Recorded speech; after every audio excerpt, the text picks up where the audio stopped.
Veja no ICL Notícias, segunda edição. Fez as merdas que fez, pague pelas merdas que fez. Prisão em banho-maria. Alexandre de Moraes nega prender Bolsonaro, mas enquadra ex-presidente. Jair chora em culto evangélico.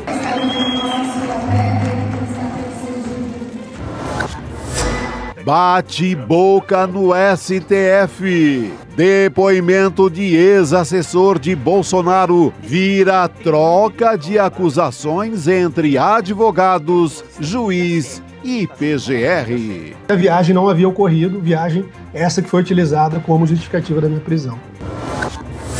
Vorazes e furiosos. Na guerra do tarifaço, americanos colocam olho grande em minerais raros do Brasil. O ICL Notícias, segunda edição, está no ar.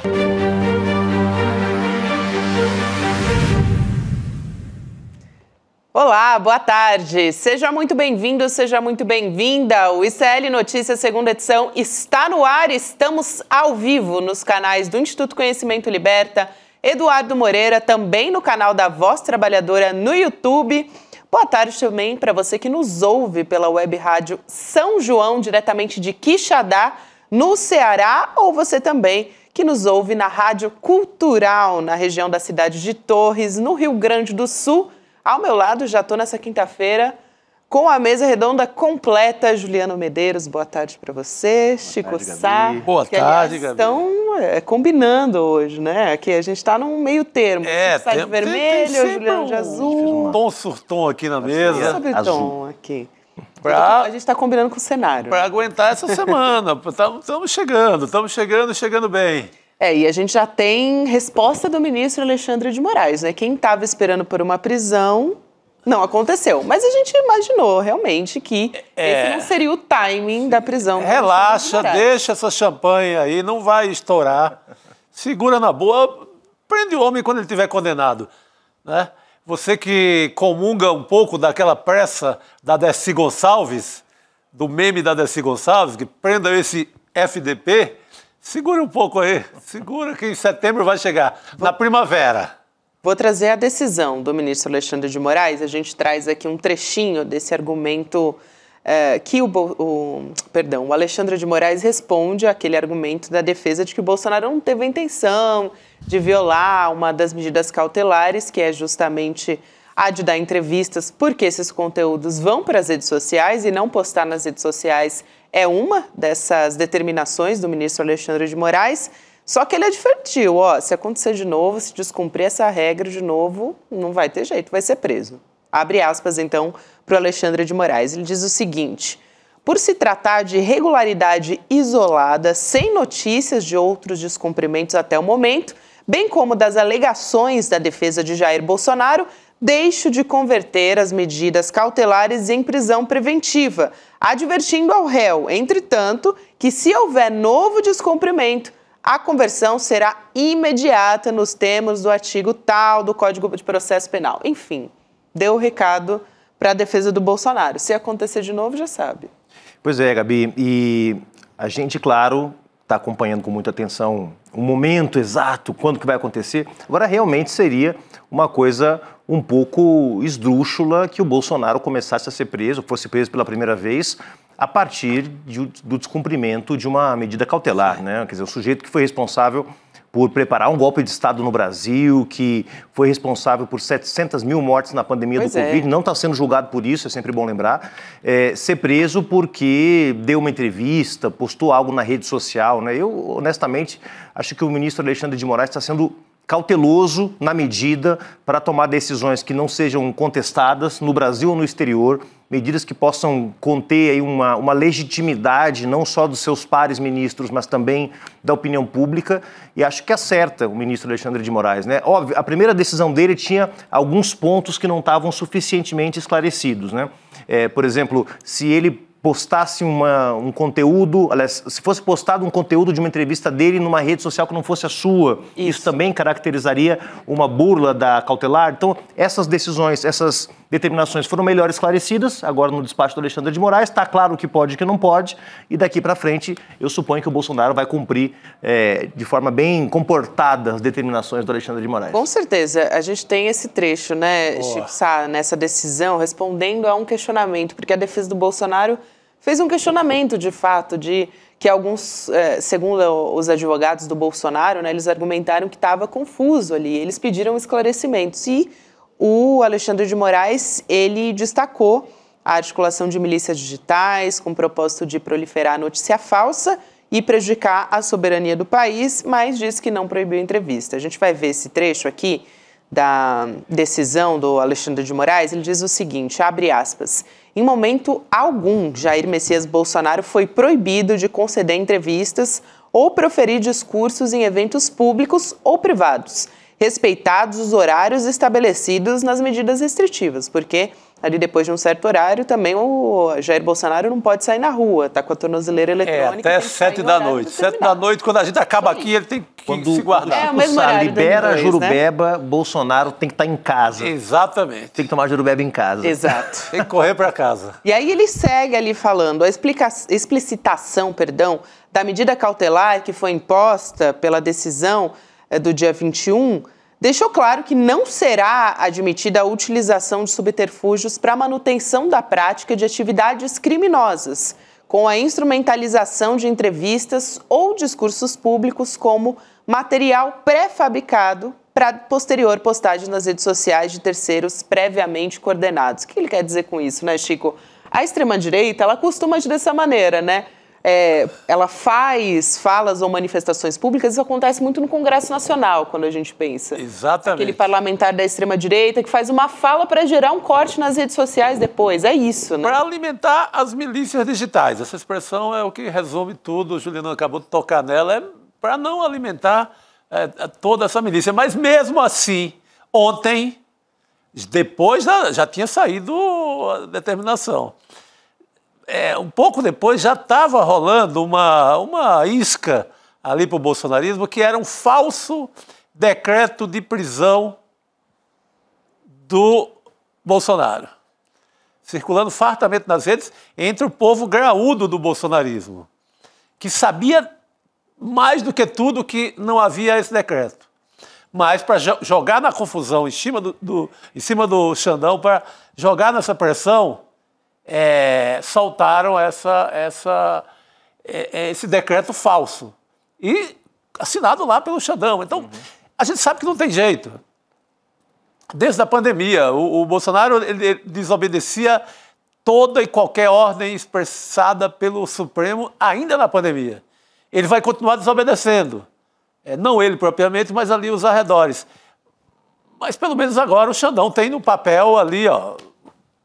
Tá aqui, você cometeu isso, isso seria motivo de prisão. Mas mesmo assim eu acho que vai segurar, só tem xilindró com a condenação. É isso. Não, e muito importante, porque mesmo entre analistas, muita gente estava olhando aquela primeira decisão do Alexandre de Moraes com certas dúvidas. Sim, de até e onde foi questionado, né, Juliano? Se era censura prévia, enfim, tinha algumas questões. Acho que agora a coisa ficou preto no branco, né, e ele vai ter que tomar cuidado. Eu disse isso numa outra entrevista, não acho que o Bolsonaro tenha nenhuma coragem, nenhuma valentia para antecipar sua prisão em nome de uma causa. Isso só líderes grandes, líderes corajosos, líderes valorosos podem fazer, que é se sacrificar por uma causa. Eu não acho que o Bolsonaro trate tudo o que está acontecendo como causa. Acho que o Jair Bolsonaro trata o que está acontecendo como um problema dele, né, da sua vida. Que é um negócio pessoal. É um negócio do Jair, né, como já nos ensinou o negócio do Jair. Piva. Então, acho que não tem nenhuma chance dele... Como alguém chegou a mencionar, né, de que será que ele está criando uma condição para ser preso e se vitimizar? Gente... Um sujeito como esse não pensa assim. Um sujeito como esse está pensando em salvar a própria pele, em passar o máximo de tempo possível em casa, no conforto do lar, desfrutando das regalias que amealhou ao longo de anos. Não vai se sacrificar para ser preso antes, para gerar um movimento. Ele quer tirar um troco sempre da militância, né? Ele sempre está preocupado em tirar um troco via Pix, como tirou aqueles 17 milhões, amealhar ali uma fortuna para viver o resto da vida, seja preso ou não, numa domiciliar ou não. A preocupação deles é juntar dinheiro. É isso. E até isso me faz lembrar um tema, que é toda a discussão que existiu em torno da facada do Bolsonaro, né? De que o Bolsonaro foi uma facada tramada em que o Bolsonaro... Imagina se um sujeito covarde como o Bolsonaro, um sujeito vil como o Bolsonaro, ia colocar, de alguma forma, a vida em risco numa facada planejada. Eu não acredito nessa teoria, eu sei que tem muita gente que pensa isso, mas exatamente porque isso exigiria alguma coragem do sujeito, exigiria algum tipo de disposição de correr riscos. Esse cara não tem disposição nenhuma, é um covarde. É um sujeito covarde, um sujeito vil, um sujeito que, né, não vai perder nenhuma oportunidade de preservar sua liberdade em nome de causa nenhuma. Quem foi bem direto foi o presidente Lula sobre essa história. Porra, hoje, direto pra caramba. Ele até falou também do Eduardo Bolsonaro, mas não só. Ele falou que o Jair Bolsonaro tinha que pagar pelo que fez, tal. Ele estava num evento no Vale do Jequitinhonha, em Minas Gerais, e ele também falou do Eduardo Bolsonaro, disse que as ações dele contra o Brasil são uma vergonha. Mas a gente tem esse trecho da fala do presidente Lula em que eu acho que ele realmente deu um papo reto, como a gente diria. Falou que muita gente queria falar, né, Gabi? Exato. Vamos ouvir? Vamos lá. Fez as bobagens que fez, agora mandou o filho dele sair de deputado federal e para Washington pedir para que o presidente Trump intervenha no Brasil. É uma vergonha. Isso é uma falta de caráter. É falta de coragem. Fez as merdas que fez, pague pelas merdas que fez e respeite o brasileiro. Então... sem metáfora, né? É na lata, sem metáfora, sem enganação. Tem que falar o que o povo entende. E eu assisti ao vivo a transmissão. E ele ainda, antes disso, repetiu a célebre imitação, né? Não prende meu pai, não prende meu pai, ô Trump. Defende meu pai, ô Trump. Eu pensei exatamente... Que virou funk, que virou um hit. Virou um hit, todos os ritmos, né? Virou meme. E ele fez de novo hoje com uma voz ainda mais engraçada. Realmente, o presidente Lula, ele reencontrou a sua conexão com o povo brasileiro, né? Porque, na verdade... Muita gente fala, é porque a esquerda não sabe usar o meme, agora está usando os gatinhos, agora está usando a inteligência artificial. A minha opinião é que o que a gente está fazendo agora é tocar as pessoas sem muita firula, de forma direta, né? E é mobilizar um sentimento que é o orgulho do povo brasileiro. Essa gente, o Jair Bolsonaro, o Eduardo, estão mexendo com o orgulho do povo brasileiro. Então, quando a gente consegue fazer política, mobilizar um sentimento e não uma ideia, um valor, uma razão, a gente vai muito bem. E o presidente Lula faz isso como poucos. Quando mobiliza o sentimento, nesse caso, orgulho nacional, nesse caso, senso de justiça das pessoas, ele vai muito bem. Está muito bem o presidente Lula essas últimas semanas, viu? Muito, muitíssimo. Não, e aproveitando o tamanho dessa traição que é da turma do Bolsonaro, né? Essa coisa do filho se deslocar com a missão de trair o país lá em Washington. Gente, isso é muito baixo, né? Ficar torcendo para castigar a economia brasileira, inclusive para castigar a própria turma amiga, que é a turma do agro, por exemplo. É uma baixeza sem limite. Vocês sabem que o Bolsonaro ele apareceu chorando em público, né? Essa história também, gente, hoje ele saiu de casa para ir num culto evangélico. É interessante porque é no mesmo dia da declaração do presidente Lula, essa que a gente viu agora. Era ao mesmo tempo, se não me engano. Quase o mesmo. Quase simultâneo. Quase simultâneo, muito bom. A gente sabe que o Jair Bolsonaro não deu entrevista, mas é tudo bastante articulado ali, né, na extrema-direita. Ele apareceu na frente das câmeras, não deu entrevista, mas ele apareceu chorando. A gente está vendo as imagens aqui na tela desse culto que aconteceu até antes dessa decisão do ministro Alexandre de Moraes, dizendo que não ia prendê-lo, mas que era quase que um aviso prévio, né? Olha, se fizer de novo, não vai ter jeito. E o Bolsonaro apareceu chorando. A gente consegue colocar a imagem de novo aqui, dele chorando? Aí, agora dá para ver ele de cabeça baixa, para quem está só nos ouvindo, né? Não está assistindo. Em vídeo, ele está com a mão no rosto ali, numa cena.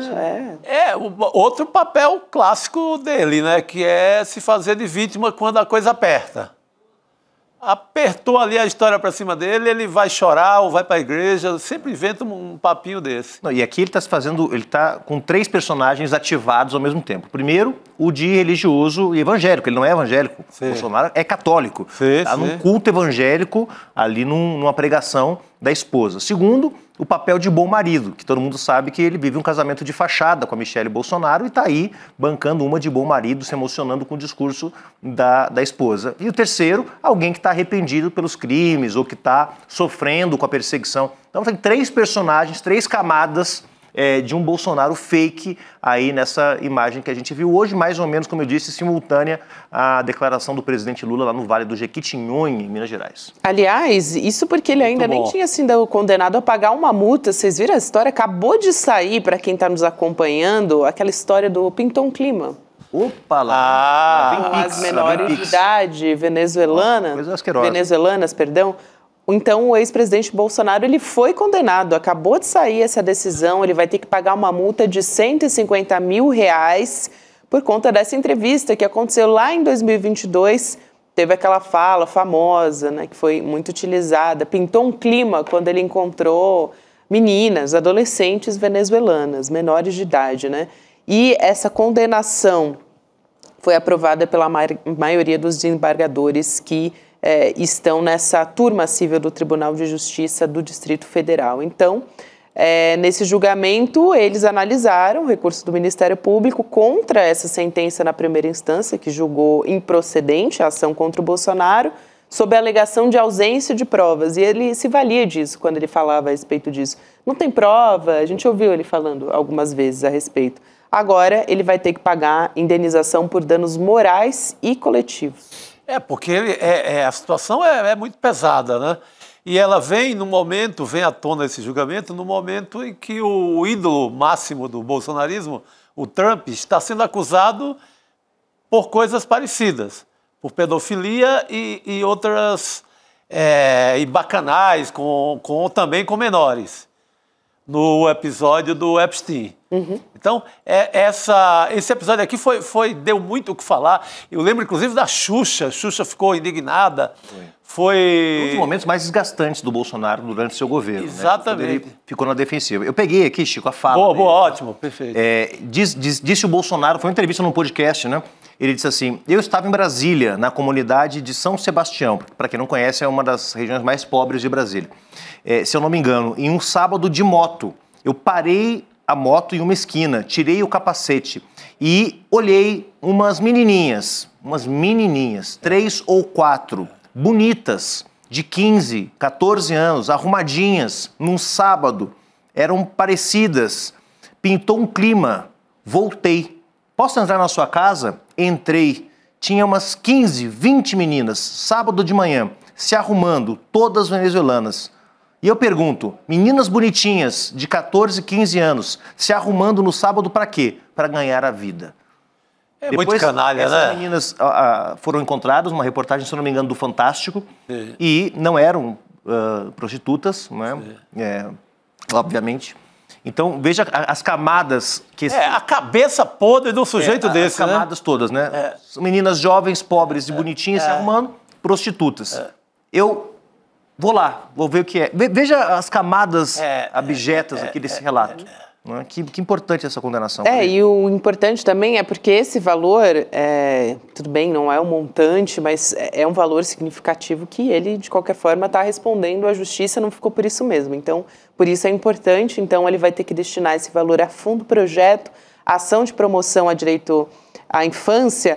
Só que o interessante é que, além da indenização, ele tem uma condenação, algumas na verdade, por exemplo, ele não pode utilizar a imagem de criança e adolescente em material publicitário, de vídeo, enfim, live, qualquer meio audiovisual, sem prévio conhecimento e autorização dos responsáveis legais, não pode abster-se, que está na decisão, de constranger crianças e adolescentes em eventos públicos a reproduzirem gestos violentos, a exemplo de reproduzirem gesto de arma. A gente tem um monte de imagens do Bolsonaro essa decisão. Incentivando as crianças a essa decisão é muito pedagógica. Gesto, né? Um pouco atrasada, né? Diga-se de passagem. Muito atrasada. 7 anos atrasada. Vamos lembrar que ele tirou máscara de criança na época da Covid. Ele também, passou a campanha de 2018 inteira fazendo arminha com criança no criança colo, de 3 né? anos, 2 anos, e nada foi feito. Isso. Agora sim, né? Cachorro morto, todo mundo gosta de chutar, né? Então, os mesmos desembargadores do DF que deixaram essa bandalheira do Bolsonaro rolar solta 6 meses, 6 anos, 7 anos, agora condenam. Melhor que condenem, mas não esqueceremos que isso está acontecendo há 7 anos nesse país, sem que nada seja feito. Muito bom. É isso, Juliana, mas importante, né? E também conotação sexual, não citei aqui, mas está na decisão também, envolvendo crianças e adolescentes. Nem precisaria dizer, mas também está aqui na proibição. Foi interessante que não veio só a multa, que veio toda essa súmula pedagógica aí, né? Bolsonaro, por conta desse episódio de pintou um clima, não pode fazer isso, nada que envolva crianças nem adolescentes. Porque o comportamento dele é de não confiança total para se relacionar com crianças e adolescentes. É isso. Isso deve ser uma espécie de transação penal, né? Não é uma condenação, né? Ele não foi condenado criminalmente, eu suponho, mas a transação penal pressupõe o pagamento de uma multa. Sim. Você não fica com a ficha suja, digamos, de crime, né? Mas paga multa, né? E tem uma série de obrigações. Bom, é importante, simbolicamente, estar reconhecido o que ele fez, mais um dos crimes que o Bolsonaro cometeu enquanto era presidente, né? Exato. Eu queria também trazer um pouco sobre essa atmosfera, né, com a possibilidade do Jair Bolsonaro ser preso. A gente tem uma reportagem da Folha no site do ICL Notícias mostrando que antes da decisão do ministro Alexandre de Moraes, os ministros ali do Supremo Tribunal Federal estavam meio cautelosos com essa possibilidade, né? É algo que a gente vem discutindo aqui também nas análises, mas diretamente os empresários e políticos também levaram para os ministros essa discussão de que uma possível prisão poderia, nesse momento, acirrar os ânimos e até prejudicar a negociação do Brasil com os Estados Unidos. Então, os ministros, eles foram ouvidos de forma reservada pela reportagem, mas eles disseram que os ataques do Trump contra o Brasil, a taxação, por exemplo, elas não vão interferir no julgamento do 8 de janeiro, no caso do Bolsonaro, no processo da trama golpista. Então, ok, existe essa preocupação, foi levada ali para os ministros do STF, mas também é interessante a gente saber, importante, que o julgamento, dizem os ministros, vai acontecer da mesma maneira. E tem sido, né? Exato, não, importantíssimo.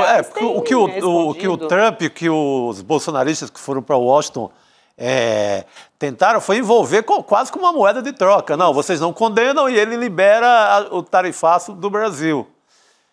Pô, que pátria é essa? Que país é esse que ia negociar um rito processual ali da justiça que tem sido cumprido com rigor, né, obedecendo a lei, dentro de todo o roteiro democrático? Você vai trocar isso? Não, vamos trocar isso, não condena, dá anistia, manda o cara passear por aí de moto e vocês nos dão em troca tarifa zero. Que é isso?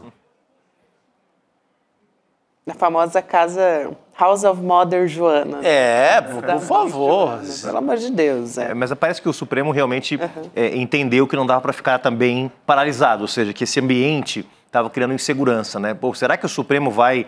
Acho que aparentemente teve uma decisão dos ministros da primeira turma de, olha, vamos tocar o barco, pessoal, porque não dá para a gente dar a impressão, dar a sensação para o povo brasileiro, para as instituições, para a opinião pública, de que a gente está intimidado de alguma forma. Então, importante a retomada dos depoimentos hoje. Eu assisti 2 deles, do Felipe Martins, que nós vamos repercutir aqui hoje, e um dos delegados da Polícia Federal também, que está no núcleo 2, se eu não me engano, também chorou. Hoje foi o dia de todo mundo chorar, né?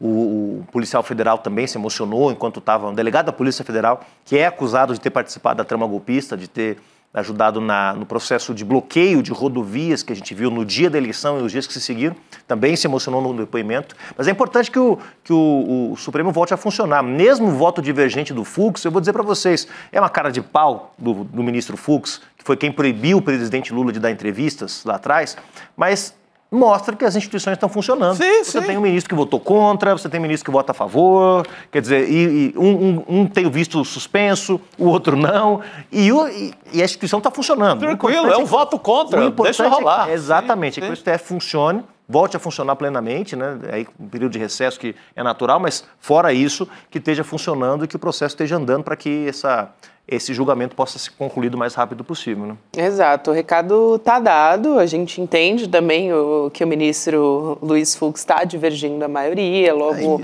um pouco antes a gente teve aquela decisão também do governo dos Estados Unidos de, vamos dizer assim, proibir a entrada da maioria dos ministros da primeira turma, só se salvaram os 2 indicados pelo Bolsonaro e o próprio Luiz Fux, logo depois sai essa decisão do Luiz Fux. Mas, de qualquer forma, o importante é a maioria votou para manter as medidas cautelares. Mas o enredo é o mesmo, né, Gabi? É trocar uma decisão, é trocar um comportamento de um ministro do Supremo pela liberdade a Bolsonaro. Tudo é pela pele do Bolsonaro. Gente, parar o país para isso, resolver isso? E a negociação de anistia é o que o Eduardo quer, o que o Paulo Figueiredo quer, o que essa turma quer. Não, você pode passear na Disney e desde que libere o Bolsonaro.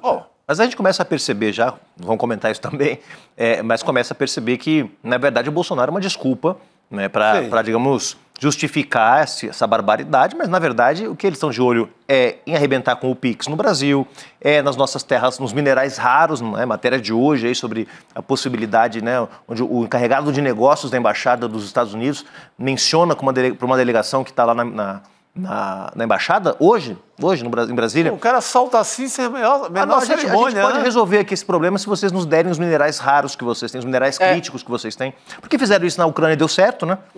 Disseram, não, a gente vai mandar armas para vocês se vocês fizerem um acordo que entrega toda a riqueza mineral de vocês para os Estados Unidos. E o Zelensky assinou, então acham que é assim. Acham que o Brasil é uma Ucrânia, que chega aqui, fala grosso, faz uma série de ameaças, ameaça o ministro do Supremo, ameaça o comércio, e isso vai impactar o funcionamento das instituições, e estão fazendo isso já à luz do dia. Começaram com a desculpa de que tinha um problema de democracia, depois mostraram que o problema era os interesses comerciais das Big Techs, depois mostraram que o problema era, na verdade, o PIX, e agora estão chegando nas riquezas minerais naturais do Brasil. Aliás, a gente vai conversar daqui a pouco com o professor de Relações Internacionais, Leonardo Trevisan, a respeito desse assunto. Então, foi importante você ter tocado nesse ponto também, Juliano. Agora, aproveitando aqui ainda a sua presença, a gente teve um resultado que foi a partir de uma reportagem feita pela Débora Maganha e pelo Kleber Lourenço no nosso site sobre uma suspeita de insider trading. Então, vamos lá.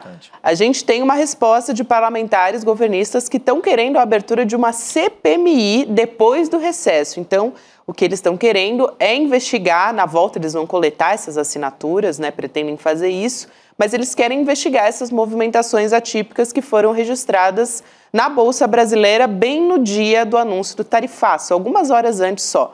Então, a revelação da Débora e do Kleber também no nosso site é de que mais de 6,5 bilhões de reais foram movimentados no mercado cambial antes do Trump impor as taxas ao Brasil, e foi a gente que trouxe aqui no ICL Notícias. Importante isso também, porque a gente teve o STF pedindo a investigação para a AGU, e isso também serve como mais um instrumento de pressão para que se tenha uma investigação de fato, né, Juliano? Não, fundamental. E, primeiro, isso, do ponto de vista político em si, é importante, porque mostra também que a base do governo está se movimentando, né? Porque, claro, nos últimos meses a base do governo teve muito reativa às dificuldades impostas pelo Centrão, pelo Hugo Mota, pelo Davi Alcolumbre, cada vez que tinha uma votação, tinha que negociar, e muitas vezes a base do governo, o oficialismo, como se diz aqui na América Latina, ficou sem agenda própria, era uma agenda reativa. Vem PL da devastação, temos que nos mobilizar contra. Vem o IOF, temos que nos mobilizar contra o decreto. E agora a base do governo tem uma agenda também, que é uma agenda de exigir, né, não só a autonomia e a independência dos poderes para tomar suas decisões como acharem mais correto, mas também para investigar se houve operação. No caso dos Estados Unidos, claro, nós não temos como investigar o que acontece por lá, mas me parece que está fartamente comprovado que o Trump está fazendo isso de forma sistemática nos Estados Unidos para beneficiar sócios, parceiros e aliados. A questão é se isso tem tentáculos aqui no Brasil. E é possível que tenha, né, pela própria reportagem, eu vi o ICL Notícias da primeira edição hoje, a repercussão desse tema, e há sim ramificação desses agentes financeiros que ganharam esses 6 bilhões de reais na operação dos Estados Unidos, tem presença no Brasil. Quer dizer, tem ramificação dessas instituições financeiras aqui. A questão é saber se a turma estava sabendo para ser beneficiada, e isso, sem dúvida nenhuma, é um crime contra o mercado financeiro, contra as instituições, né, contra a estabilidade da moeda e, claro, é passível também de processo judicial. Muito bem, Juliano. Parece que agora a gente vai fazer uma troca de craques aqui no nosso estúdio. Falando em craques, ontem o Santos do Neymar perdeu para o Inter do Alan Patrick. Então saio aqui. Pô, não me lembra de certas coisas. Rodrigo Vieira. Esse homem aqui. Não me lembra de certas coisas. E aliás, bom programa, pessoal. Até amanhã. Valeu. Até amanhã, professor. A brincadeira que rola é que o empate do Corinthians ontem garantiu que o Xandão não botasse o... Xandão ficou paz e amor. Pô, né? quando o Corinthians perde, o Xandão vai para o modo destruição total, né? Mas como empatou, então ele disse que o Bolsonaro pisou na bola, mas não vai prender por enquanto. Só falou, a justiça é cega, mas não é tola. E Mas não é mandou tola. 5 pontos de exclamação. É isso, foi sensacional. Só os jornais ali mais sangrentos, sanguinolentos, antigamente, que usavam 3 exclamações, não 5, mas o Xandão mandou 5 exclamações. É isso. Na lata. Dá para saber o termômetro exatamente, Rodrigo. E caixa alta ali, em homenagem a Mônica Bergamo, que escreve sempre caixa alta. Verdade, né? E eu acabei de ver aqui... Grande Mônica Bergamo. Eu acabei de ver aqui que o Jair Bolsonaro hoje falou que não, continua para ele, não está muito claro o que ele pode fazer e o que ele não pode fazer. Acabou de falar? Tá se fazendo de maluco, né? Tá se fazendo de maluco, ele tá esticando a corda, a corda. Como diz minha mãe, tá se fazendo de maluco para fazer cocô dentro de casa, entendeu? Pô, tá muito boa. Sabe, aquela coisa de não sabe onde é o banheiro, não vai no mato, não vai na casinha lá fora de casa. Tá se dando uma de maluco. Tá. Ela aposta nessa maluquice, né? É aposta. O diferentão, né? Meio diferentão, assim. O simplão diferentão, né? Que fala bobagem e com isso também garante um pouco de apoio. Mas hoje foi eu vi vocês já comentaram. Mas é ridículo demais, né? Ele chorando daquele jeito ali. É uma cena, né? É uma cena. Mas agora, gente, é engraçado, né? Que o Bolsonaro ele não se aguenta. Ele vai e diz que não esclareceu, não. Os advogados dele devem estar lá, Bolsonaro, dá uma ajuda, né? Me ajuda a te ajudar. Né? O cara já explicou pra gente aqui, a gente já sabe de tudo, você ainda quer complicar, cara. Agora, gente, lembrando, domingo agora a gente tem evento importante aqui no ICL. Sim. 27 de julho, tô dizendo aqui sempre para você não esquecer de anotar na sua agenda, mas vai lá em icl2.com.br.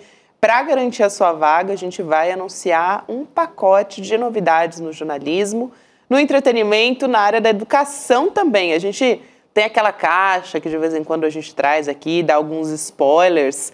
Eu ontem quase dei um spoiler que não podia. A gente tem que ficar se controlando, né? Para não falar mais que pode. Esse domingo que não chega, né? É isso, 3 dias só. Mas vai chegar e a gente tem recado do Eduardo Moreira aqui pra gente. Vamos nessa. Tudo que o ICL construiu até hoje foi muito especial. A gente hoje tem a maior audiência do Brasil na internet, no jornalismo. A gente foi eleito o veículo mais confiável do Brasil, o melhor veículo de jornalismo, de economia e de empreendedorismo. A gente criou cursos de educação financeira, de empreendedorismo, cursos livres, a pós-graduação com a maior turma do Brasil. Mas tudo isso é pouco perto do que eu vou anunciar no dia 27 de julho. O anúncio do 27 de julho vai reescrever não só a história do ICL, mas a história da educação, do entretenimento e do jornalismo no Brasil. Aliás, não só no Brasil, porque vem aí um novo passo também para a América Latina. Você não perde por esperar o dia 27 de julho. A gente se encontra no dia 27 de julho. Tá aí, então, o recado do Edu. Não esquece que você tem que se inscrever antes, hein, gente? Então, você recebe depois o link conforme você deixar seu e-mail pra gente em icln2.com.br. Tem muita novidade, vale muito a pena acompanhar. Aliás, para manter o nosso time de jornalismo, por exemplo, Elô Vilela está chegando aqui para conversar com a gente. Ela que está lá em Brasília acompanhou mais uma vez depoimento de testemunha do julgamento do golpe no Supremo. De réu hoje, né? Hoje tem de réu. Elô, boa noite para você. Boa noite, Gabi. Boa noite, Chico, Rodrigo. Pois é, mais um dia longo e o depoimento continua. Marília Alencar ainda está depondo depois dela, sim. Aí é o general Mário Fernandes, porque é por ordem alfabética, como vocês já devem saber, né? A Marília Alencar, só para lembrar, delegada da PF e ex-diretora de inteligência do Ministério da Justiça. Na sequência vem quem, Elô? Perdi aqui. General Mário Fernandes. Mário Fernandes na sequência, então, ex-secretário executivo da Secretaria-Geral da Presidência. Respiro, é o general... para dizer, era ali o número 2, né? E é o general que está preso, é um deles que está preso. Colado ali no tenente-coronel Cid. Era ali da intimidade do Bolsonaro.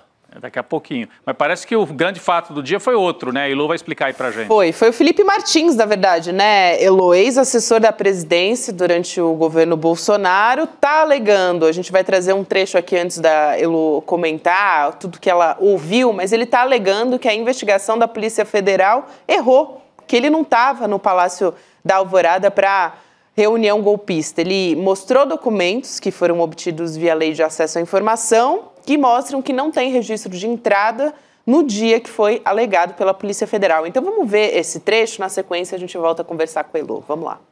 Veja ali, ó, que dia 7 não existe nessa planilha. Eu pergunto ao senhor, se houvesse a data do dia, se houvesse algum ingresso no dia 7, constaria dessa planilha? Se houvesse algum cadastro no Palácio da Alvorada, constaria dessa planilha? Constaria com certeza, a não ser em uma única circunstância específica, que foi, inclusive, esclarecida durante a fase de instrução pelo colaborador Mauro Cid. O Mauro Cid disse, em resposta a uma das perguntas da nossa defesa, que, em muitas ocasiões, ele consolidava a agenda do presidente e depois submetia isso ao gabinete pessoal, submetia isso ao GSI, ao Gabinete de Segurança Institucional, de modo que ele tinha um certo controle desses dados. Então, se a gente tem aqui um dado de 12 de janeiro de 2023, que não consta as entradas do dia 7, ou não houve entradas oficiais, entradas pessoais no dia 7, que é muito pouco provável, ou então esses dados ainda estavam de posse do coronel colaborador, que poderia ali fazer as alterações e as mudanças que ele desejasse. Elô, daqui a pouco a gente vai mostrar outros comprovantes também, mas a gente já queria a sua avaliação ali como repórter, mas também analisar toda essa fala do Felipe Martins. Pois é, você vê que é tudo bastante problemático, né? Eles conseguiram esse relatório e nesse relatório, no dia 7 e no dia 19, que são os 2 dias das reuniões para tratar da minuta golpista, não tem nenhuma entrada do Felipe Martins. Porém, vocês estavam vendo aí na imagem, não tem entrada de ninguém. Então, os dados desses 2 dias, aparentemente, foram suprimidos dessa planilha. Por que foram suprimidos? Quem montou essa planilha? Segundo eles, essa planilha foi conseguida por Lei de Acesso à Informação, pedido junto ao GSI já do novo governo, do governo Lula. Então fica assim bastante estranho. Ele apresentou isso como prova de que ele não esteve lá. O que por si só não prova, porque não prova quem teve. Então como ele não esteve, né? Então agora, assim, olhando com muita calma para esse vídeo, a gente tem que se perguntar por que esses 2 dias não aparecem nessa planilha. Agora, ele também apresentou dados de movimentação do telefone celular dele e da conta de Uber, para mostrar como que ele se movimentou. E a Polícia Federal, quando depois aqui o delegado Shor alegou que o telefone dele não tem movimentação alguma nos últimos 2 meses do ano. Aparentemente, ele deixava o telefone em casa. Diz ele que era muito caseiro, que ele não saía de casa mesmo. Agora, no dia do depoimento do delegado Shor, surgiu mais uma questão. a defesa do Mário, Felipe Martins. Eu estou já pensando no general Mário Fernandes. Eu já estou pensando no general que já vai começar depois daqui a pouco. Mas a defesa do Felipe Martins colocou lá nos autos uma lista das movimentações de Uber dos 2 últimos meses do ano que a Polícia Federal não tinha. Então, o delegado Chora agradeceu ao Felipe Martins e à defesa dele, dizendo que finalmente eles corroboraram tudo o que eles vinham dizendo, porque aparentemente nessa lista de Uber que eles conseguiram, aparece uma movimentação até o Palácio da Alvorada. Então, assim, são muitos pontos controversos, né? Provas daqui, provas dali, mas o advogado do Felipe Martins saiu declarando vitória, dizendo que conseguiu desmontar toda a acusação contra o cliente dele. Acho que não é tanto assim, mas acho que conseguiu levantar muitos furos, muitas coisas que precisam ser esclarecidas e que agora, aparentemente, só poderão ser esclarecidas na hora que tanto a defesa como a Procuradoria-Geral apresentarem suas considerações finais, levando em conta todos esses documentos que surgiram nos últimos dias. Acho que a defesa do Felipe Martins estava ali guardando tudo debaixo de 7 chaves e colocou no final. Essa lista que vocês viram aí no vídeo apareceu ontem nos autos. É claro que eles já tinham isso há muito tempo. Então, justamente para criar confusão. Então, na hora das considerações finais, é que a gente vai ter uma ideia mais clara de como fica a argumentação da defesa e como fica a argumentação da Procuradoria-Geral da República. Mas o juiz hoje deu ao Felipe Martins amplo espaço para falar. Ele fez um discurso de mais de meia hora sem parar, até um ponto que o juiz falou, tá bom, já te dei amplo direito de defesa, já te dei direito de falar à vontade. Ele ainda reagiu, ainda reclamou. Então, foi um questionamento bastante tenso, bastante difícil. E, claro, ele tem um advogado que entrou na defesa dele há coisa de 2 semanas, de graça, que é o Jeffrey Schickini, que é um ativista de extrema-direita e que foi exatamente quem fez todo o questionamento do Felipe Martins hoje, que fez, gente, muito palco, muito teatro, né, para aparecer, fez discurso, enfim. E o juiz foi bastante paciente, né, e deu a eles um certo espaço, colocou ordem na casa quando foi preciso, mas deu a eles espaço para falar à vontade, até para ninguém dizer que eles não tiveram direito à ampla defesa. Mas esses documentos que ele apresentou hoje serão motivo ainda de muita discussão. Ô Elo, eu só queria trazer aqui o vídeo também sobre esse comprovante de viagem de Uber que você citou, então vamos assistir. Nesse dia, tem Uber indo para Alvorada? Não. Lembrando que nós estamos no dia 7, tudo está sendo falado aqui dia 7. Sim. Nesse dia 7 não tem Uber para Alvorada, tem Uber da tua casa, da Asa Sul, para Asa Norte. Isso. Perfeito. Eu pergunto, nesse dia, dos dados que você conseguiu da TIM, tem Herb do teu celular em conexão na Alvorada? Não.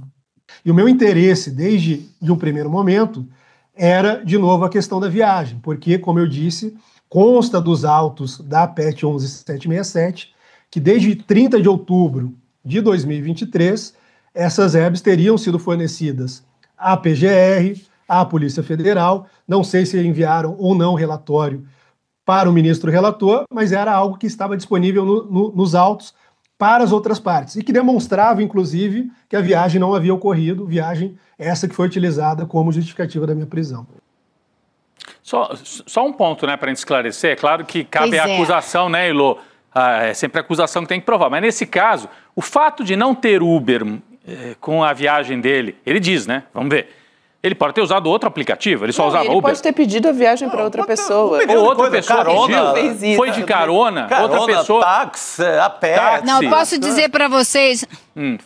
posso dizer para vocês o que a Polícia Federal disse? Pode. A Polícia Federal disse o seguinte, ele foi para esse endereço na Asa Norte, onde ele teria se encontrado com aquele padre, lembra do padre? Sim. Que foi o padre que foi lá benzer o Bolsonaro. Sim. Então, ele teria ido com o padre para o Alvorada, porque, como eu disse agora há pouco, ele deixava o telefone dele em casa, não saía com o celular dele por algum motivo, a não ser que ele tenha um outro celular e que ninguém sabe, mas esse ficava parado dentro de casa e ficou parado, segundo a Polícia Federal, por 2 meses, sem se movimentar. Então ele pegou esse Uber aí, foi para a quadra na Asa Norte, no começo da Asa Norte, e de lá, diz a Polícia Federal, teria seguido para o Palácio da Alvorada junto com o padre.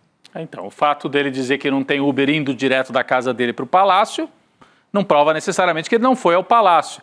E sobre as entradas, né, Elo, aquela lista ali que foi mostrada, de fato, se tivesse ali na lista do dia 7, 50 pessoas entrando no Palácio e ele não está na lista, aí você pode até achar, bom, então houve um erro ali, ele não entrou. Mas ninguém entrou no Palácio da Alvorada no dia 7? Ou... Tudo bem que era um fim de feira miserável, né? Já tinham perdido a eleição. Claro que entrou. Estava naquele fim de feira.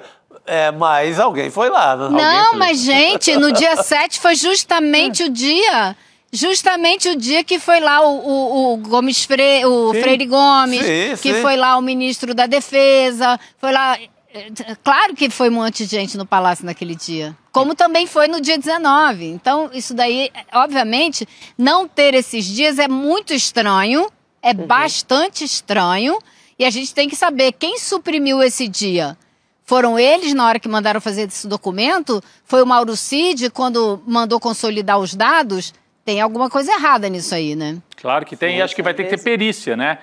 Porque nessa fase em que a gente está, talvez a Procuradoria, não sei, né? A Procuradoria pode pedir ainda antes das considerações finais desse núcleo, porque no núcleo 1 já foi consideração final da Procuradoria, mas para esse núcleo ainda não foi.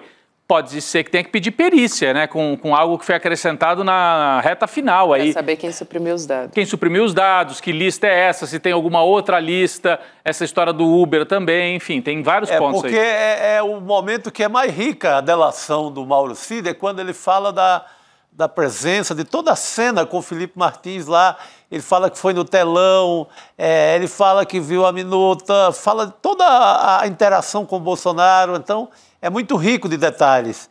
Será que foi um fantasma? Não tinha ninguém lá? Pois Ele fala que viu o Felipe Martins sair da reunião com a minuta toda rasurada para depois reescrevê-la e fazer a nova versão. Agora, o Felipe Martins hoje falou uma coisa também curiosa, né?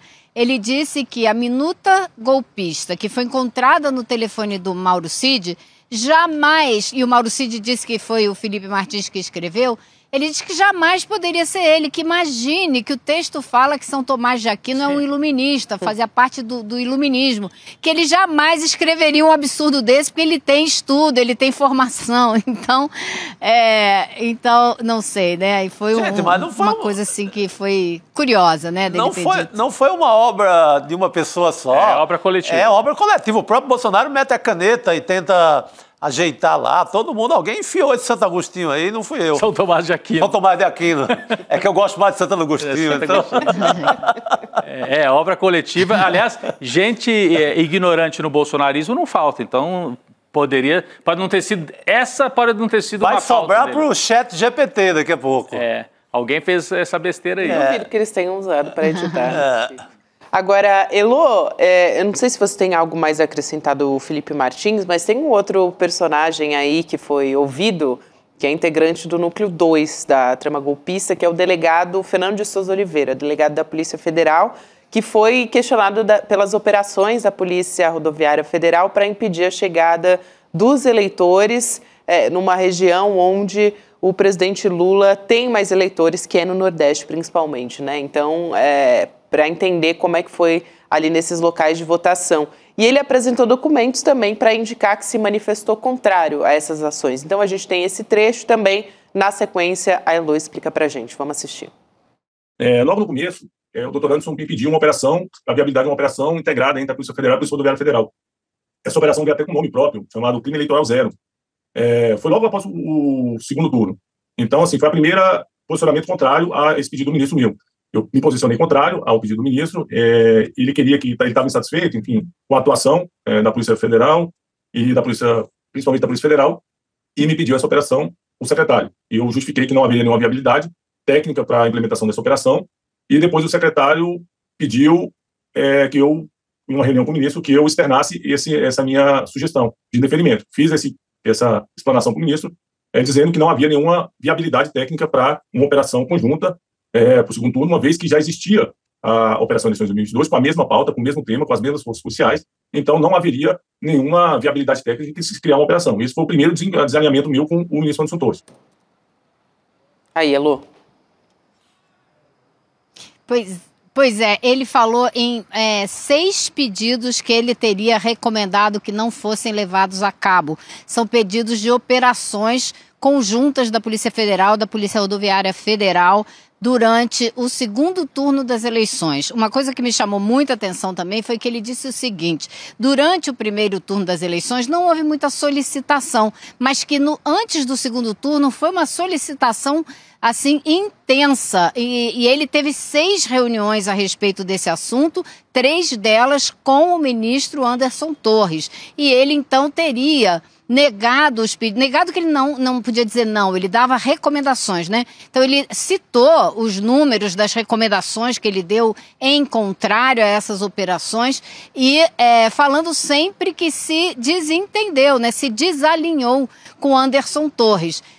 O que é bastante interessante, porque no fim do mandato do Anderson Torres como ministro da Justiça, quando acabou o governo Bolsonaro, Anderson Torres foi para a Secretaria de Segurança Pública e quem ele convidou para ser o número 2 dele? Justamente esse delegado com quem ele se desalinhou tantas vezes. Então, fica um pouco difícil de defender. Agora, durante o depoimento dele, ficou muito claro que ele jogou toda a culpa que ele pôde para o Anderson Torres e para a Polícia Militar. Ele disse que foi surpreendido com as férias do Anderson Torres, que ninguém na secretaria sabia, nem o Ibanez sabia, não teve comunicado oficial, nem publicação no Diário Oficial, que o Ibanez descobriu que o Anderson Torres estava nos Estados Unidos no sábado, que ele nem sabia. Então, assim, ele culpou bastante o Anderson Torres, que não apresentou ele a ninguém. Ele substituiu o Anderson Torres de um dia para o outro, sem conhecer nada direito da secretaria. E assim ele foi dizendo que a culpa era do Anderson Torres e que a Polícia Militar é que não cumpriu o plano que existia para enfrentar possíveis problemas no dia 8 de janeiro. Ele também se diz meio que enganado, porque ele ligava para os comandantes da Polícia Militar e eles diziam que eles tinham um efetivo, tinham 600 homens, que estava tudo tranquilo. Isso é verdade, isso está nos autos e são as trocas de mensagem que a Polícia Federal conseguiu pegar. Mas, e que na verdade a PM tinha ali talvez 200 homens. Então, ele jogou toda a culpa para a PM e para o Anderson Torres. É isso. Agora a grande expectativa, então, é pelo depoimento do general Mário Fernandes. Acho que a Elô, espero que tenha tempo ainda de correr lá para acompanhar, né, Elô? Porque é um depoimento fundamental no dia de hoje. Esse do Felipe Martins foi importante pelas manobras, pelas tentativas até de tumultuar a sessão, como você explicou aí para a gente em alguns momentos. Mas o Mário Fernandes era o chefe dos Kids Preto, gente. Sim. Era tido como o mais radical de todos os militares, não é à toa, repito. Tem 2 generais no Brasil hoje presos aguardando o julgamento. Braga Neto, que aliás hoje pediu para ser liberado, para ir para casa com tornozeleira. Ele falou, se o meu chefe, o Jair, pode, eu também quero, tornozeleira. E o outro que está preso é o general Mário Fernandes, que pela primeira vez vai ficar frente a frente com o STF para tentar se defender e para explicar aí a atuação dele nessa articulação golpista, né, Chico e Gabi? Eu acho que vai sobrar uma tornozeleira também pro general Braga Neto. É o autor do punhal verde e amarelo, né? Porque esse pedido, de alguma forma, faz sentido, né? Sei não, hein? Se o chefe maior do golpe está de tornozeleira, por que eu não posso ter o mesmo direito? A isonomia dos castigos. Ele nunca foi... não sei, o Braga Neto... O Bolsonaro nunca foi preso por nada disso, né? O Braga Neto, a Polícia Federal apresentou indícios que tornavam necessária a prisão dele. Ele está preso já tem tempo. Não vejo muito sentido soltar ele agora na reta final do julgamento. Acho que não faz muito sentido, mas... mas ele está aplicando certo, né? Ele está aplicando, se meu chefe está, ele fez pior, ele era o grande comandante do golpe. já está de tornozeleira, por que eu, não é, que eu não estou mais mexendo? Ele fez muitas interferências. O Braga Neto não parou de agir o tempo inteiro. Mas agora ele parou, porque ele está em cana. Então, acho que dá para cavar uma tornozeleira aí. Cavar uma tornozeleira? Que fim de feira para o general Braga Neto, hein, que pretendia ser vice-presidente. Olha, se eles tivessem ganho a eleição ou ganho no golpe, como eles queriam, o projeto era na próxima, era o Braga Neto presidente da República. Sim. Olha, do que nós escapamos, Gabi? Por pouco, viu? Realmente, mas agora eu também concordo com a Elo. Acho que a essa altura não dá para conseguir, não. Agora, ainda não, a gente não falou com a Elo sobre a decisão do Alexandre de Moraes de não aplicar a prisão e manteve a cautelar ali, só que dando meio que um ultimato, né, Elo? Falando assim, dessa vez tudo bem, mas na próxima não vai ter próxima vez, entendeu? A gente queria também ouvir sua análise nesse sentido, assim. Você já tinha falado, né, que achava que realmente não ia ser preso a essa altura do campeonato, né? Eu acho que o ministro tem agora, Bolsonaro, exatamente na posição que ele queria ter. Amedrontado, como vocês viram hoje, chorando em público, e com medo de abrir a boca. É tudo o que ele precisava. Que o Bolsonaro ficasse calado, desse sossego pra gente, parasse de fazer discurso, dar entrevista, mentir, distorcer a realidade.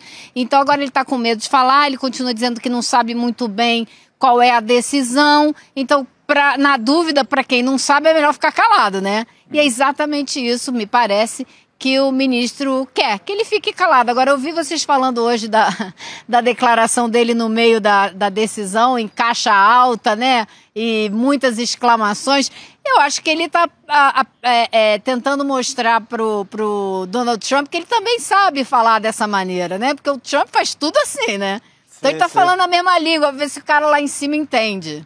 É verdade, a mesma caixa alta do Trump. Ô, Elo, falando em Trump, gente, eu não queria, assim, mudar de assunto tão rápido. A gente não vai falar do Donald Trump, mas sim os Estados Unidos atacando novamente o Alexandre de Moraes. Oficialmente. Acabou de sair essa história, não sei se Elo teve tempo de ver, então a gente vai contar agora, talvez para a Elo e para a nossa audiência também.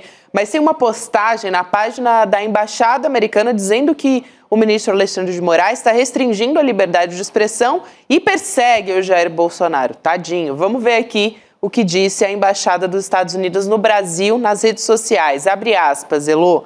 O ministro Moraes é o coração pulsante do complexo de perseguição e censura contra Jair Bolsonaro, que, por sua vez, tem restringido a liberdade de expressão nos Estados Unidos.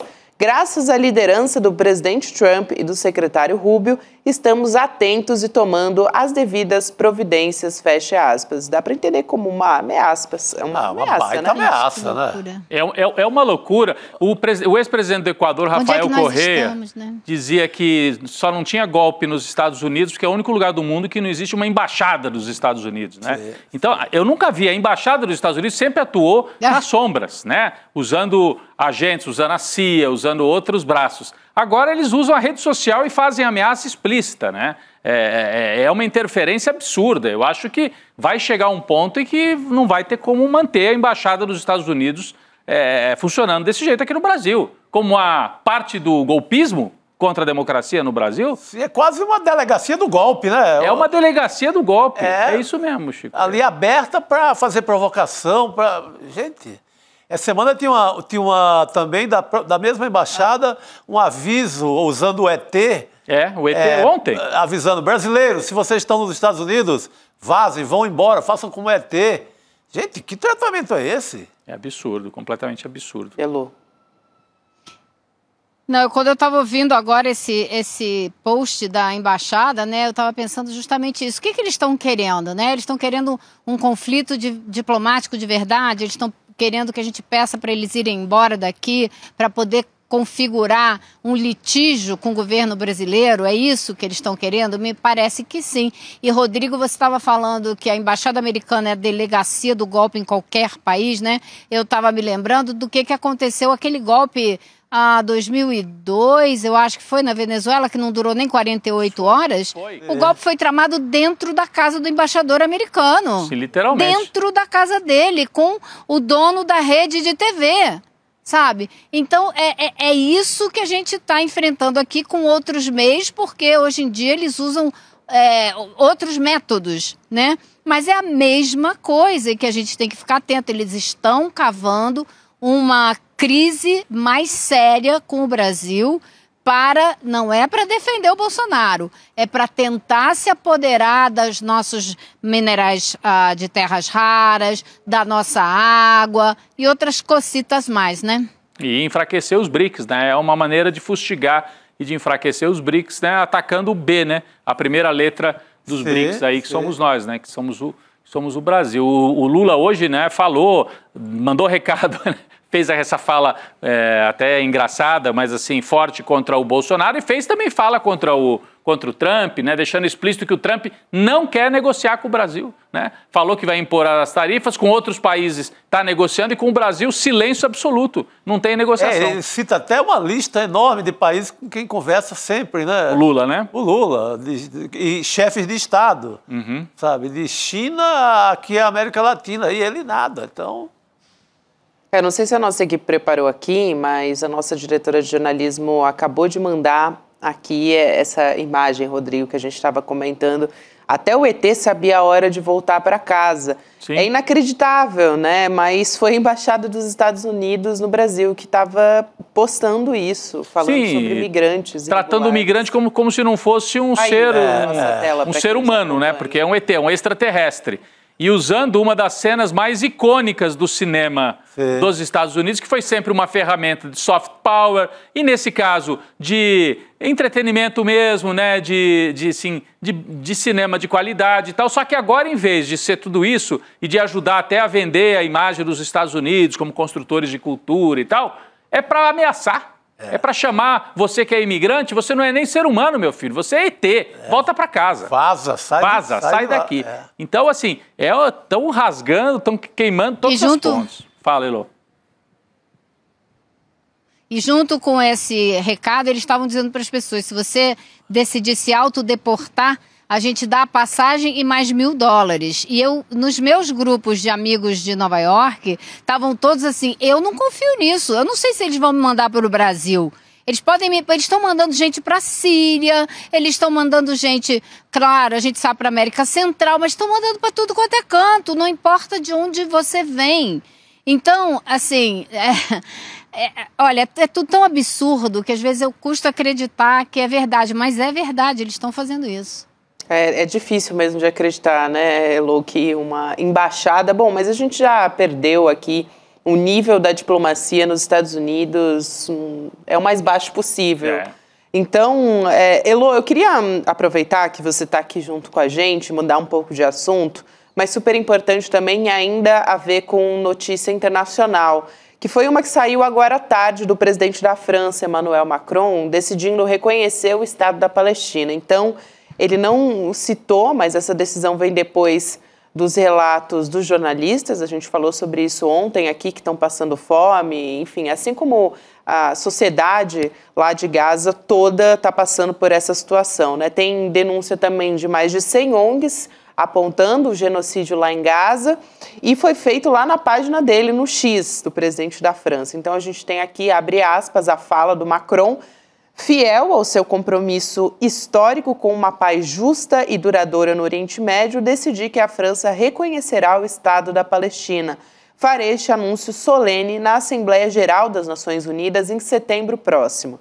A necessidade urgente hoje é o fim da guerra em Gaza e o resgate da população civil. A paz é possível, fecha aspas, para o Macron. Então, a gente tem um posicionamento agora da França falando a respeito disso. Elô, acho que não tem mais para onde correr, né? Assim, é um genocídio.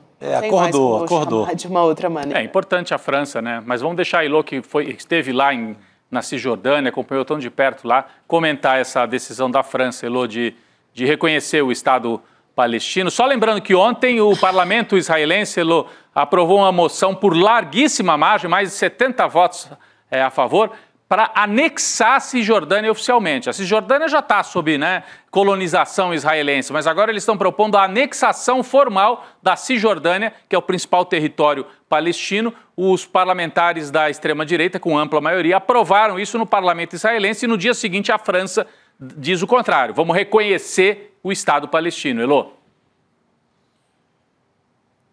Bom, eles aprovaram esse programa e também estão discutindo transformar Gaza num grande resort, né? Um lugar de paraíso de praiano para os israelenses. Então essa é a situação. Eu queria comentar essa decisão do Macron com uma foto que saiu no Guardian e que está correndo o mundo inteiro hoje.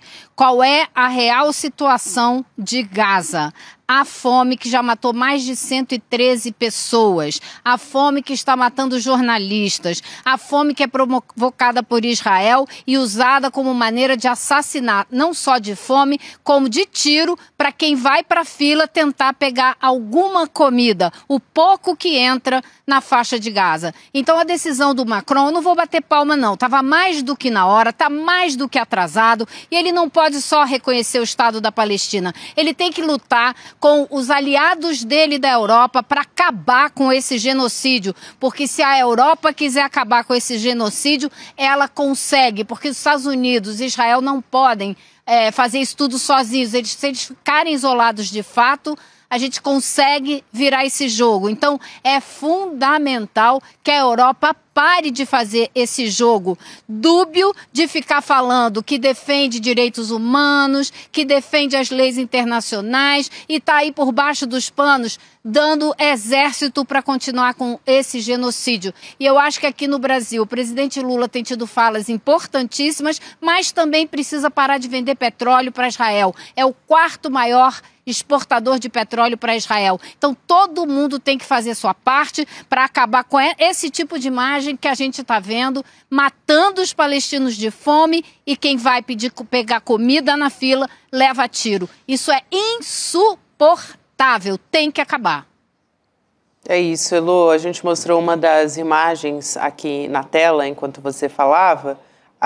Tem uma outra também, enfim, que basta você ser um ser humano para se sensibilizar. Essa que está na tela agora, que são crianças chorando de fome, né? Tem uma panela na frente das crianças, para quem está só nos ouvindo, mas é uma das tantas imagens que são chocantes, né? Quantas a gente já teve que ver e continua vendo e a situação continua. Então, obrigada, Elo, é importante ter você aqui com a gente sempre. Até a próxima. Obrigado, Elo. Tchau, pessoal. Boa noite, querida. Bom, a gente segue aqui falando de assuntos internacionais. Agora há pouco a gente falava sobre o interesse dos Estados Unidos em terras raras, né, nos nossos minerais. O encarregado de negócio da Embaixada dos Estados Unidos no Brasil, que é o Gabriel Escobar, disse que o governo dos Estados Unidos está interessado em fazer acordo para aquisição, para conseguir os nossos minerais críticos e estratégicos, lítio, nióbio e terras raras. A gente tem uma reportagem do jornal Globo, que está estampada aqui a manchete na nossa tela, para você que nos assiste, mas quem nos ouve também, a gente explica aqui que nessa reportagem o presidente do Instituto Brasileiro de Mineração, Raul Jungmann, teria dito que qualquer negociação nesse sentido deve passar pelo governo brasileiro, já que esses minerais são da União e que não é a primeira vez que ele dá essa mesma resposta para o funcionário da Embaixada. O professor Leonardo Trevisan, de Relações Internacionais, prometia, ele está chegando aqui para conversar com a gente. Professor, boa noite. E eu já pergunto se esses minerais, que são interesses de Big Techs, tem alguma chance de o Brasil, de fato, negociar em troca, talvez, de uma redução no tarifaço? Pode ser. Vamos pensar um pouco sobre isso, né? Bom, boa noite, Gabriel, boa noite, Rodrigo, boa noite, Chico, né?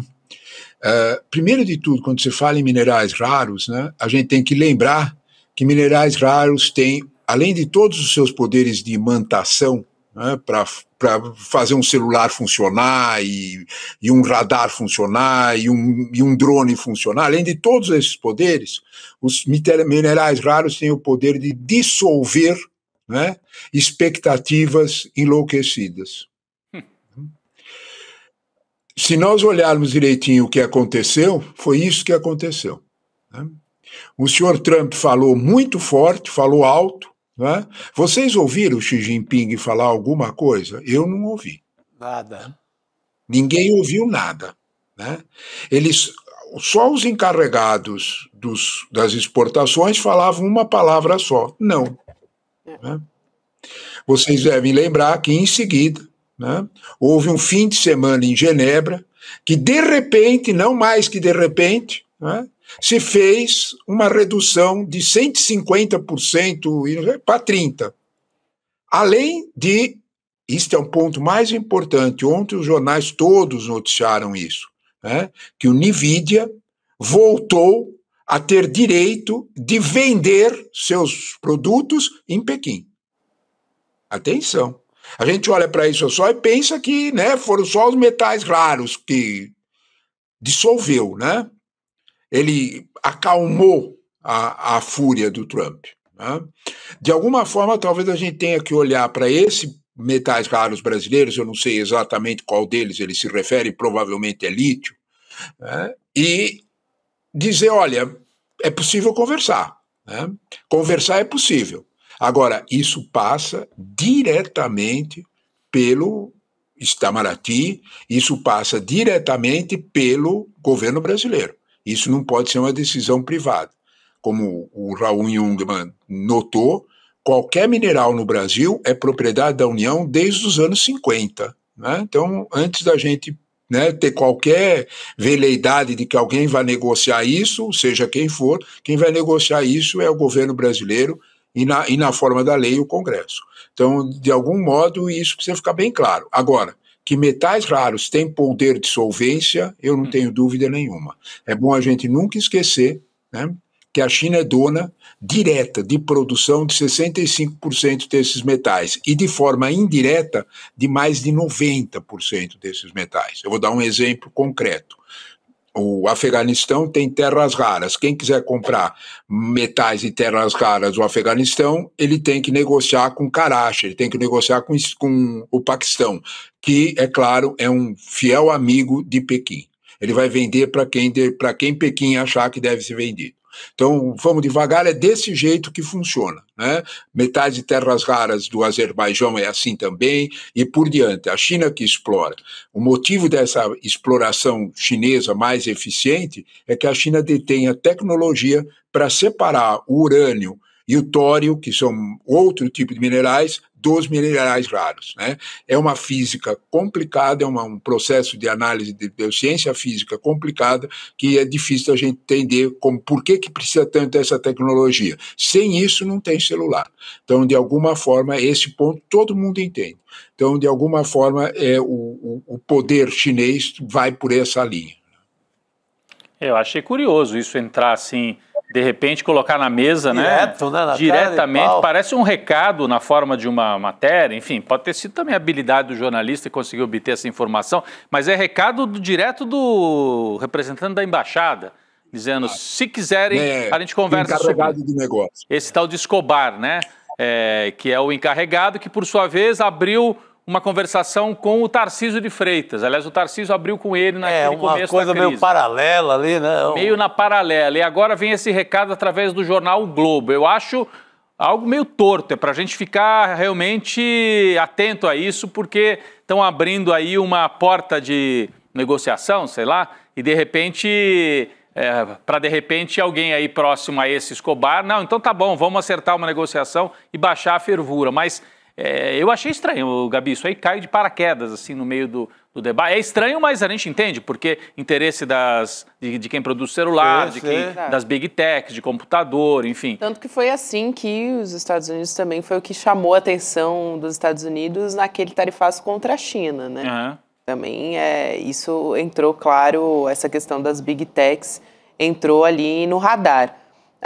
Eu não sei se você quer comentar a respeito disso, Chico, que também tem uma outra reportagem que o Jamil Chad apurou, nosso colega aqui do ICL Notícias também, de que os agentes da Agência Brasileira de Inteligência, da ABIN, estão vendo elementos de envolvimento da Casa Branca e até da CIA também nos ataques bolsonaristas ao governo brasileiro. Então, uma apuração do Jamil Chad, que eu vou detalhar um pouquinho aqui, porque essa ideia, segundo explica o Jamil, é causar desestabilização no Brasil, enfraquecer o governo Lula para preparar o terreno para 2026, apostando na volta da extrema-direita em 2026. E aí a avaliação é de que o Brasil tem um peso e negócios que estão servindo muito aos interesses do Donald Trump.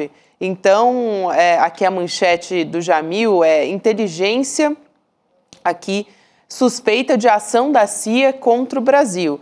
O professor vai poder falar muito melhor do que a gente, né, de que não é a primeira interferência dos Estados Unidos no Brasil, e tanto essa chantagem do Donald Trump é só mais um capítulo dessa história também, né, professor? Não há dúvida, né? Sabe, Rodrigo, você levantou aí uma lebre sobre o que é que tem por trás de uma oferta repentina do encarregado de negócio para, de algum modo, o Brasil participe de algum tipo de negociação.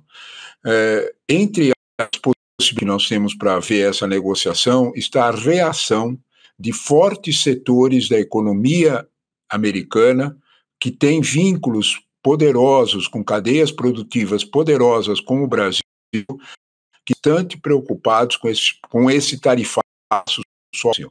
Não é só o suco de laranja, não é só o café, não é só o... Tem comentado aqui com a indústria aeroportuária, com a Embraer. Não é só isso, não. Né? Nós temos... Acho que a gente vai resolver aqui a conexão do professor Leonardo Trevisan. A gente começou a ter algumas falhas de internet no áudio do professor, mas a gente já retomou o contato com ele.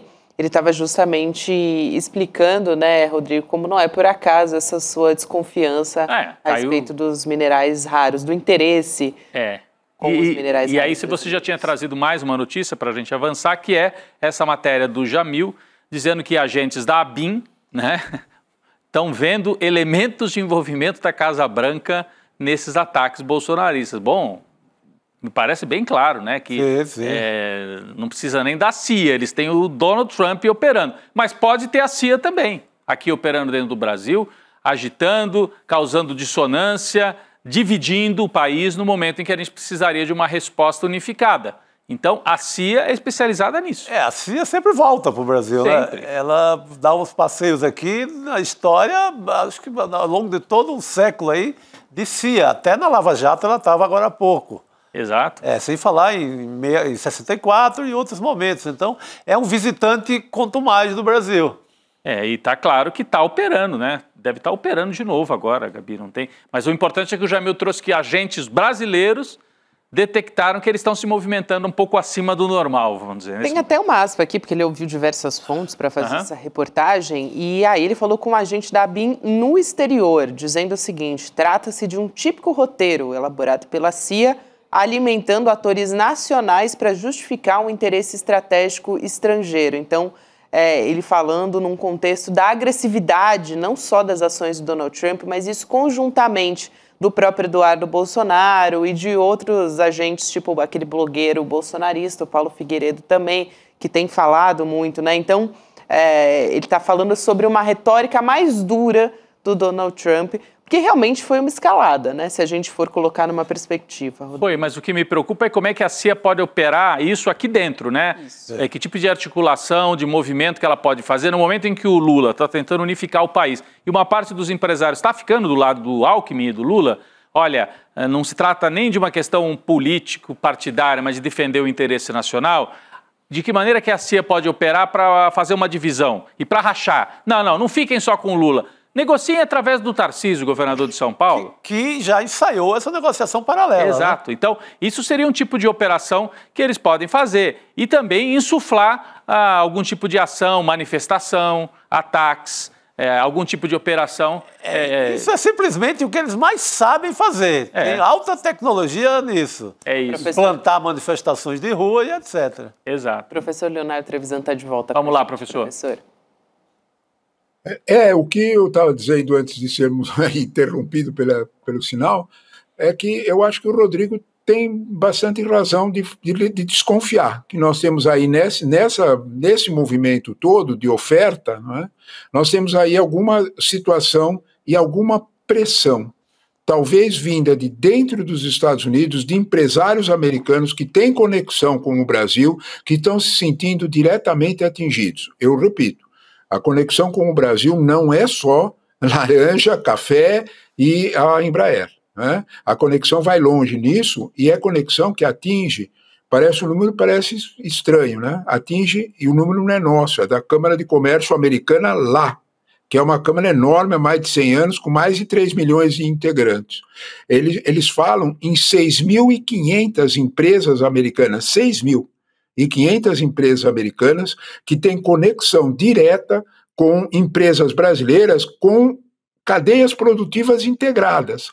Bem curioso isso, né? Então nós fazemos parte da mercadoria ou completamos parte da mercadoria aqui, devolvemos para lá, tem uma cadeia integrada nisso, em vários setores, né? De indústria de transformação, muitos, são mais de 100 setores que têm isso. Essa gente deve ter peso político, um pouco. Talvez seja essa pressão desses setores para que se encontre algum meio de negociação, para que se resolva tanto a questão política de Trump, né, e reduzam as tarifas. Né, isso me parece essencial. Quanto à descoberta da ABIN, né, você tem toda a razão, né, Gabriela? Não é a primeira, nem a segunda, nem a terceira vez que isso aconteceu. Para lembrar a última, que foi muito escandalosa, e ainda no governo Obama, né, houve uma descoberta de que o telefone da presidente Dilma estava sendo grampeado pela CIA. Sim. Né, que, aliás, motivou que a presidente não fizesse uma viagem oficial aos Estados Unidos de repulsa. Né? Eu me lembro disso perfeitamente. Claro. Então, quando você olha para ele, não é uma coisa nova e não é um hábito deste governo, né? Não é. Né? É uma cultura instalada. Né? A gente, né? Quem lembra de 64 e todos os outros fatos, né? É indiscutível que isso era uma cultura instalada. Se fosse só em 64, tudo bem. Quiser ir para trás, a gente pode citar vários exemplos. Muito, né?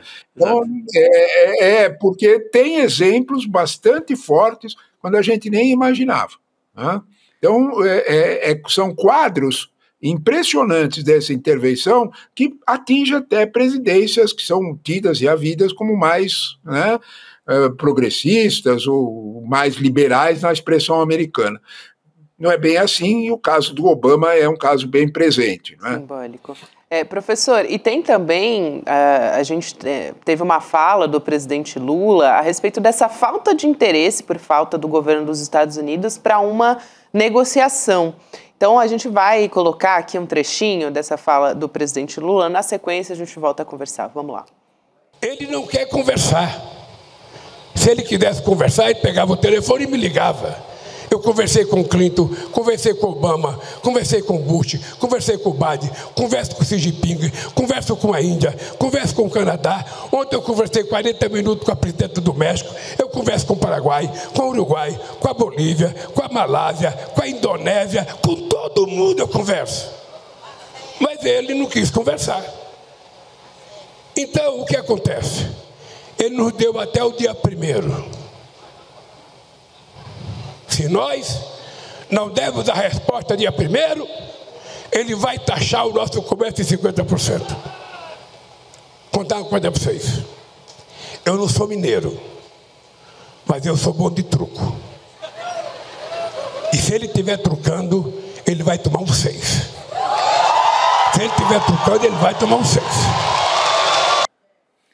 Essa fala foi em Minas Gerais, no Vale do Jequitinhonha, né?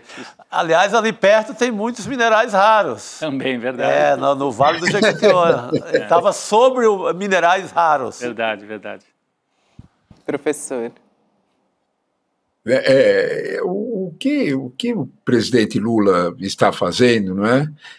Fazendo sinais evidentes para a nossa realidade, para que ela se torne mais compreensiva do que é que nós estamos fazendo, né? Do que nós estamos falando. Ainda há uma parcela grande da população brasileira que compreende pouco essa situação e fica mais suscetível às redes sociais. Então é interessante a brincadeira com o truco, porque ela é eficaz. Né? Agora, sem dúvida nenhuma, quando nós falamos da tentativa ou do silêncio norte-americano, nós vamos entender que esse silêncio ele tem uma função. Né? Não negociar com o Brasil é dar um recado. Não negociar com o Brasil é, de alguma forma, forçar outros. Ele está negociando com mais de 100 países, né? Outros interlocutores americanos, o que ele pode ser muito duro. Esse ponto me parece óbvio, né? Pressão sobre o Brasil, pressão diretamente sobre os BRICS, pressão diretamente sobre a presença chinesa na América Latina. É disso que nós estamos falando, né? O presidente Lula deixa claro, eu falo com todo mundo e com o presidente Trump eu não consigo, né? Por quê? Né? O motivo vai muito além, eu repito sempre isso, da figura do ex-presidente Bolsonaro. Vamos deixar isso muito claro. Na quarta-feira da semana passada, nos Jardins da Casa Branca, de viva voz, vocês podem localizar esse vídeo, o presidente Trump deixou isso muito claro. O presidente Bolsonaro não é meu amigo. Ele é um bom sujeito. Ele é um cara corajoso, mas não é meu amigo. Tá dado o recado. Isso. Tá dado o recado. Tem um limite. Ele fixou o limite. Não é meu amigo. O que é que lhe interessa é usar uma situação como essa para, de alguma forma, dar recados muito presentes. E os recados são claros, né? A situação hegemônica da China é muito forte. Quem é que te garante, né, que os produtos que os Estados Unidos se neguem a abrir, a comprar, ou porque a tarifa ficou muito cara, se a China der uma mãozinha, nós vamos encontrar facilmente freguês para esses produtos. Vocês não duvidem disso. A China tem, é bom a gente lembrar sempre esse dado, né? Dos 193 países que estão na ONU, né, representados na ONU, a China tem corrente de comércio absoluta. Esse economês quer dizer o seguinte: se você somar importação e exportação, do que o país faz, é a corrente de comércio principal. A corrente de comércio principal de 156 países em 190 é da China. Rodrigo, isso deixaria qualquer imperialista inglês do 19 babando. Isso foi o que nós sempre sonhamos, a China realizou. Né? Faz a conta.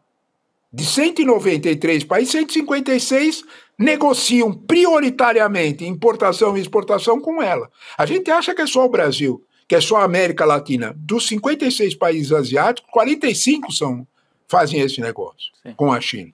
Então, de fato, se a China puser a mãozinha protetora, nós vamos encontrar freguês para o suco de laranja, vamos encontrar freguês para o café, vamos encontrar freguês até mesmo para a Embraer. Pode não interessar nesse momento, pode não interessar, mas os americanos também vão perder, como nós temos visto, que, aliás, duas das empresas que negociam suco de laranja brasileiro entraram na justiça, são empresas americanas. Escuta, vai matar o nosso negócio. Né? Então, de alguma forma, isso tem que levar em conta quando a gente analisa esse. É bom brincar com o truco, sim. É bom porque isso populariza o problema. Com certeza. Eficiente ideia. Com certeza. Mas, por outro lado, ele dá um limite para esse quadro. Fundamental, professor. Essa sua fala é sempre um prazer, um privilégio ter o senhor aqui com a gente. Muito boa noite e até uma próxima. Obrigado. Eu é que gosto da conversa com vocês. Muito bom. Obrigado. Muito obrigado para vocês pelo convite. Um abraço. Boa noite a todos. Um abraço, professor. Bom, a gente vai chegando aqui aos nossos minutos finais, né, Rodrigo Viana? Vamos nessa, então? Amanhã a gente vai estar de volta a partir das 7 horas da manhã com Desperta e possivelmente com novos desdobramentos aí do Donald Trump e do Brasil também. E o Donald Trump tendo que se explicar sobre o caso Epstein. Tá enrolado. Apareceram fotos hoje do Epstein no casamento do Donald Trump. A CNN está circulando essas fotos. Está enrolado com os republicanos, com a turma dele. Quem está mais cobrando. Com MAGA. Não está fácil a vida do Donald Trump, não. Vamos ver se ele vai continuar preocupado com o Brasil, porque a vida dele também não está fácil lá, não. Nada fácil. Chico, Rodrigo, boa noite para vocês. Boa noite a todos que nos acompanham. A gente vai nessa. Até a próxima. Falou, gente.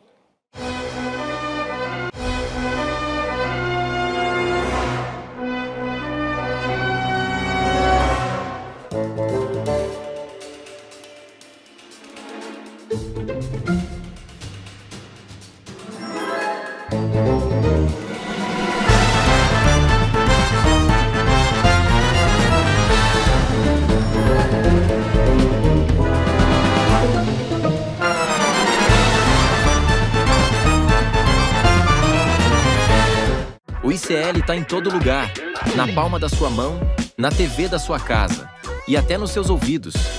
Para ir além da manchete e mergulhar com apuração e contexto de verdade, acesse iclnoticias.com.br. Siga o ICL, compartilha e vem com a gente. Informação para quem pensa.